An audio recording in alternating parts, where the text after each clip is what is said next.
Whitla is an unincorporated community in Alberta, Canada within the county of 40 Mile No. 8, located 20 miles southwest of the city of Medicine Hat and 1 mile north of Highway 3.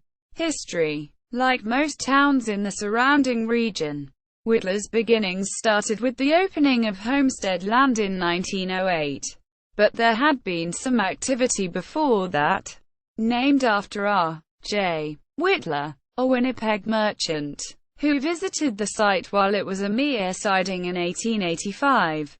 Squatters and cattle ranchers had taken up land in the vicinity as early as 1884. At that time, Medicine Hat was the trading center. But with the construction of the Turkey Track Railway, a sensible community grew up around the village of 7 persons. Hundreds of settlers from North Dakota poured into the district in 1909, lured by blatantly false promises from real estate agents, government officials and advertising brochures. They brought their customs with them. They celebrated the 4th of July, rather than the 1st. They introduced oxen into the short grass area. The first merchant to settle at Whitla was Sam Richardson, who moved there in 1909. Before him, the town had consisted merely of a siding, a section house and the inevitable dugout for the track workers. Richardson built a store with lumber shipped in from Medicine Hat, and behind it a one-roomed shack for his family.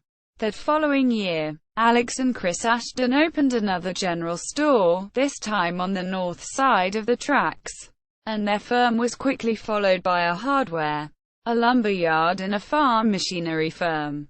Though the Aston store burned in January 1916, the town continued to grow rapidly, with a Union Bank, 2 cafes, a billiard hall and 3 garages. The settlers and residents of Whitla fared no better or worse than their neighbors at Winifred. By 1924, the Alberta government had a standing offer to relocate any homesteader who wished to leave.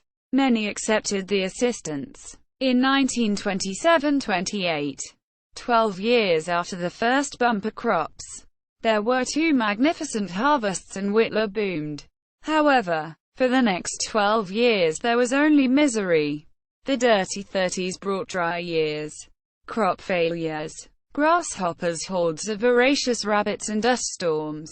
In tribute to Whitla pioneers, Carl Larson recalls a dust storm so severe that people could see grasshoppers digging holes 4 feet above ground. A gradual exodus beginning as early as 1920.